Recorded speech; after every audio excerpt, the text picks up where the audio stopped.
নুসরাত জাহান ইতু মিয়াজি কাজ করছেন ঢাকা প্রকৌশল ও প্রযুক্তি বিশ্ববিদ্যালয়ের প্রভাষক হিসেবে।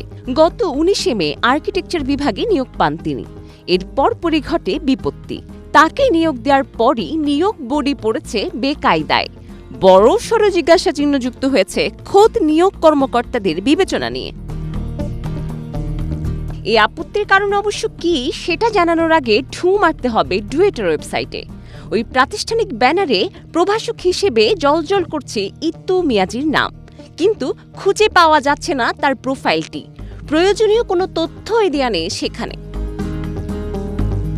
বিশ্ববিদ্যালয়ের লেকচারার ছাড়াও তার অন্য আরও একটি পরিচয় রয়েছে। জনপ্রিয় টিকটকার তিনি, আর সেখানেই বিধি বাম।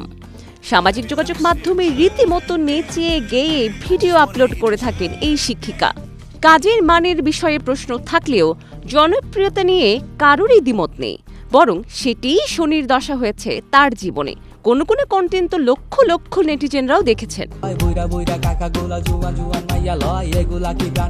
টিকটকার শিক্ষক নিয়ে কোনো আপত্তি ছিল না শিক্ষার্থীদের, তবে একজন শিক্ষক কেন নিজেকে ভাসালেন জনপ্রিয়তার জোয়ারে তা নিয়েই প্রশ্ন। তাদের দাবি, পেশায় শিক্ষক হলেও শিক্ষার লেশ মাত্র নেই তার ভিডিও কন্টেন্টগুলোতে, বরং অশ্লীল এবং কুরুচিপূর্ণ কন্টেন্ট সহ উস্কানিমূলক বিষয়েও পোস্ট করে থাকেন তিনি। তারা প্রশ্ন করেছেন তার শিক্ষাগত যোগ্যতা এবং রুচিবোধ নিয়েও।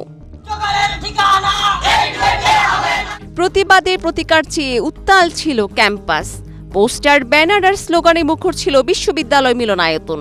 এমন শিক্ষক চান না বলে সাফ জানিয়ে দিয়েছেন শিক্ষার্থীরা। পরিস্থিতি সামাল দিতে তড়িঘড়ি করে তার নিয়োগপত্রটি স্থগিত ঘোষণা করেন বিশ্ববিদ্যালয় প্রশাসন।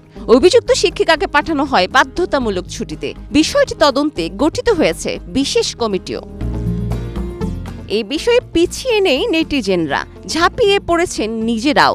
যদিও নানার মুনির নানা মত, আর সেই থেকে সামাজিক যোগাযোগ মাধ্যমে যুক্ত হয়েছে একাধিক পক্ষ বিপক্ষেও। লাইক কমেন্টের মাধ্যমে তারা জানিয়েছেন নিজেদের সরব উপস্থিতি। তবে যার বিরুদ্ধে এই অভিযোগ, সেই ইতু মিয়াজির সঙ্গে একাধিকবার বিভিন্ন মাধ্যমে যোগাযোগের চেষ্টা করলেও কথা বলতে অস্বীকৃতি জানান তিনি। ডেস্ক রিপোর্ট, প্রবাস খবর।